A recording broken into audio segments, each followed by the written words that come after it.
आज हम शुरू करने जा रहे हैं लोक सदन का अध्यक्ष। इंग्लैंड में लोकसभा के अध्यक्ष को स्पीकर कहा जाता है। प्रारंभ में अध्यक्ष द्वारा लोक सदन के विचार सम्राट के सम्मुख प्रस्तुत करने का कार्य किया जाता था। इसी से उसका नाम स्पीकर हो गया।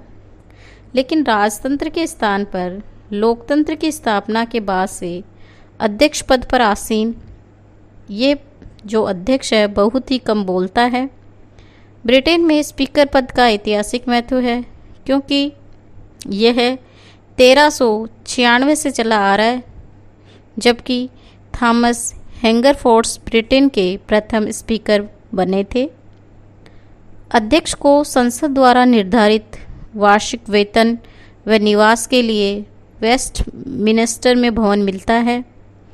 पद निवृत्त होने पर उसे वार्षिक पेंशन मिलती है और पियर्स पद प्रदान किया जाता है। 1919 के लंदन गजट द्वारा की गई व्यवस्था के अनुसार उसका पद लॉर्ड प्रेसिडेंट के बाद आता है।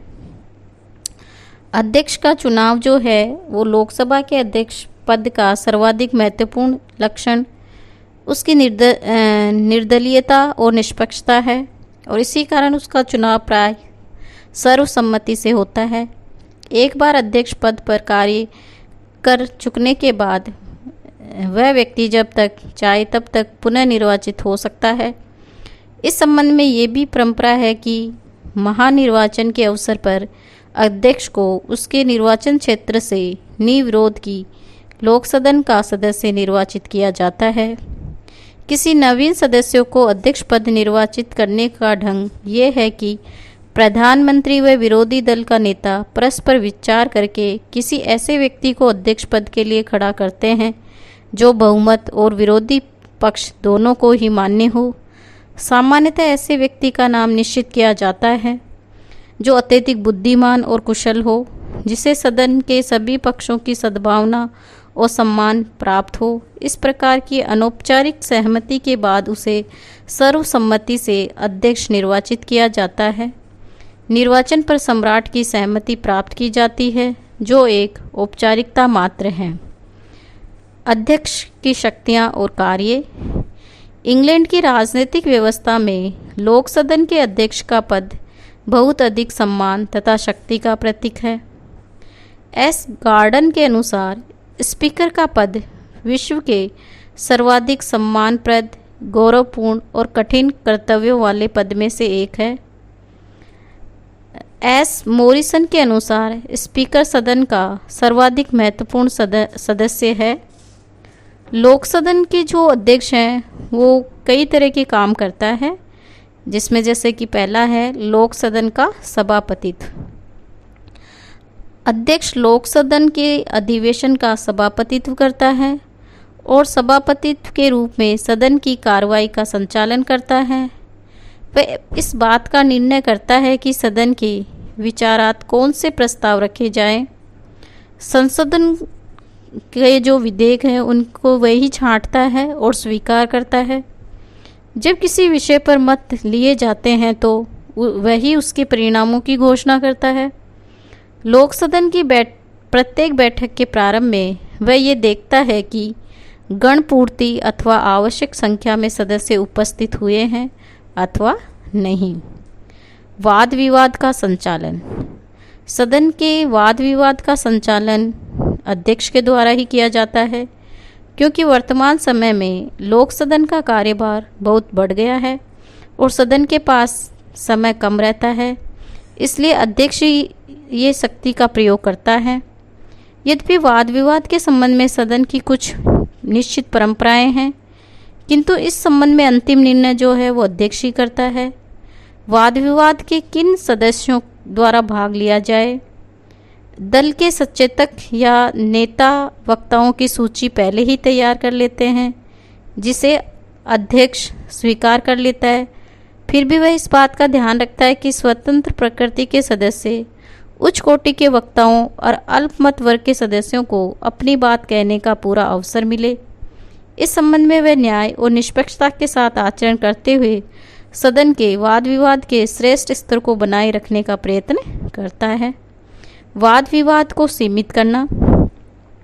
सदन के समय का अधिकाधिक श्रेष्ठ उपयोग करने की दृष्टि से अध्यक्ष को वाद विवाद सीमित करने का अधिकार प्राप्त है। यदि वह ऐसा समझे कि किसी विषय पर पर्याप्त वाद विवाद हो चुका है तो वह उस वाद विवाद को समाप्त करने की आज्ञा दे सकता है।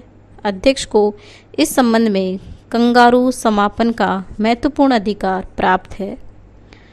सदन में व्यवस्था और अनुशासन बनाए रखना। सदन के सभापतित्व के रूप में उसका एक महत्वपूर्ण कार्य सदन में व्यवस्था और अनुशासन बनाए रखना है। उसके पास न तो घंटी होती है और न ही मोंगरी, किंतु व्यवस्था बनाए रखने में उसे कोई कठिनाई नहीं होती। अशांत सदन में यदि अध्यक्ष खड़ा हो जाए तो पूर्ण शांति छा जाती है, क्योंकि परंपरा के अनुसार जब अध्यक्ष खड़ा हो तो कोई अन्य सदस्य खड़ा नहीं रह सकता है। डिज़रेली के शब्दों में अध्यक्ष की पोशाक ही खड़खड़ाहट की गड़बड़ को शांत करने के लिए पर्याप्त होती है।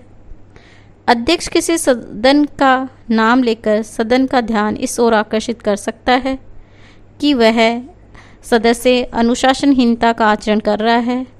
अध्यक्ष द्वारा ऐसा किए जाने पर सदन निश्चित करता है कि सदस्यों के विरुद्ध क्या कार्रवाई की जाए। अध्यक्ष स्वयं भी किसी सदस्य को कुछ दिनों के लिए निलंबित कर सकता है या सदन में अत्यधिक अनुशासनहीनता होने पर सदन की कार्रवाई को निलंबित कर सकता है। नियमों की व्याख्या। अध्यक्ष वाद विवाद तथा सुव्यवस्था के नियमों की व्याख्या करता है तथा इन्हें लागू करता है। यदि कोई सदस्य व्यवस्था का प्रश्न उपस्थित करता है तो अध्यक्ष को अपना निर्णय देना होता है। किन्हीं विषयों के संबंध में एक अध्यक्ष द्वारा दी गई व्याख्या दूसरे अध्यक्षों के लिए परंपरा बन जाती है और उन्हें भी वह मान्य होती है। अध्यक्ष की कार्य स्थगन प्रस्तावों को नियमित और अनियमित घोषित करता है। सदन के किसी भी विषय के बारे में अध्यक्ष की व्याख्या अंतिम होती है। इसी आधार पर एक स्पीकर ने चुटकी लेते हुए कहा था कि स्पीकर भी पोप की तरह कोई गलती नहीं कर सकता। वित्त विधेयक को प्रमाणित करने का अधिकार। 1911 के संसदीय अधिनियम के अनुसार लोक सदन के अध्यक्ष को यह शक्ति प्रदान की गई है कि यदि किसी विधेयक पर यह विवाद खड़ा हो जाए कि वह वित्त विधेयक है अथवा नहीं, तो इस विषय पर लोक सदन के अध्यक्ष का निर्णय अंतिम होता है। वित्त विधेयक वह है जिसे अध्यक्ष वित्त विधेयक प्रमाणित कर दे। निर्णायक मत देने का अधिकार। अध्यक्ष को सामान्य परिस्थितियों में अपना मत देने का अधिकार नहीं होता, लेकिन यदि किसी विषय पर सदन के पक्ष और विपक्ष के बराबर मत हो जाए अथवा टाई पड़ जाए तो स्पीकर को निर्णायक मत देने का अधिकार होता है। अध्यक्ष के द्वारा अपने निर्णायक मत का प्रयोग पूर्ण स्थापित सिद्धांतों के अनुसार ही किया जाता है और सामान्यतः उसकी चेष्टा ये रहती है कि संबंधित विषय के भाग्य का निर्णय स्वयं करने के बजाय उस पर विचार के लिए सदन को और अधिक समय दिया जाए। समितियों के बारे में शक्तियाँ। कौन सा विधेयक किस समिति के पास भेजा जाए उसका निर्णय अध्यक्ष ही करता है। उसके अतिरिक्त वह चयन समिति द्वारा तैयार की गई सूची में से स्थायी समितियों के अध्यक्ष की नियुक्ति करता है। 1945 से वह सीमा आयोग का अध्यक्ष है। ये आयोग निर्वाचन क्षेत्र में परिवर्तन करते हैं। सदन के अधिशासन के कार्य। अध्यक्ष लोक सदन के अधिशासन के रूप में कार्य करता है। ये विभिन्न उद्देश्यों की पूर्ति के लिए आदेश और समादेश जारी करता है। जैसे अधिवेशन काल में लोक सदन में कोई स्थान रिक्त होने पर अध्यक्ष चुनाव की आज्ञा निकालता है। किसी सदस्य द्वारा अपराध किए जाने पर वह उसकी गिरफ्तारी और गवाहों के लिए समादेश निकालता है। सदन के अध्यक्ष के अधीन एक सचिवालय होता है जिसमें सचिव, अध्यक्ष, लेखगण, पुस्तकालय अध्यक्ष और निजी विधेयक के निरीक्षक रहते हैं। सदन के विशेषाधिकारों की रक्षा। लोक सदन के सदस्यों को जो विशेषाधिकार प्राप्त है उसकी रक्षा लोक सदन के अध्यक्ष द्वारा की जाती है।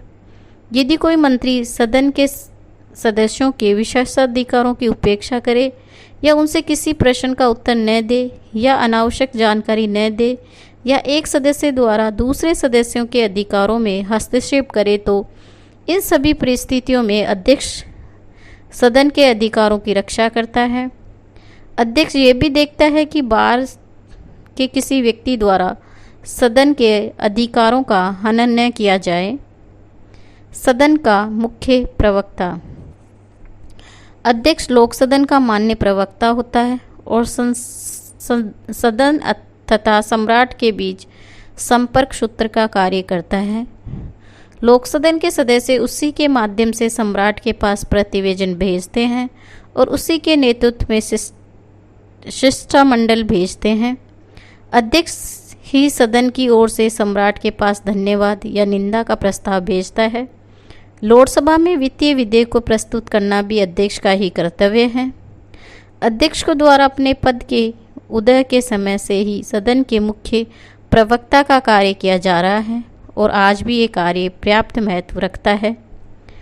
लोक सदन के अध्यक्ष के इतने अधिक विभिन्न प्रकार के कार्य और शक्तियों को दृष्टि में रखते हुए डॉक्टर जेनिक्स ने कहा है, अध्यक्ष के सम्मान और आदर को उसकी शक्ति तथा कार्यों को गिनाकर प्रकट करना संभव नहीं है। फिर भी हम देखते हैं कि लोकसभा के अध्यक्ष की स्थिति ब्रिटिश राजनीति में लोक सदन का अध्यक्ष एक अत्यधिक सम्मानित पदाधिकारी होता है। उसकी स्थिति के संबंध में सर्वाधिक महत्वपूर्ण तथा उसकी निर्दलीयता और निष्पक्षता है। सामान्यतः अध्यक्ष का निर्वाचन निर्विरोध होता है, परंतु विरोध असंभव नहीं। अध्यक्ष पद की निर्दलीयता के कारण ही अध्यक्ष का पद महान प्रतिष्ठा और गौरव का पद समझा जाता है और सदन के सभी पक्ष उसका पूर्ण सम्मान करते हैं। आज के लिए इतना ही। धन्यवाद।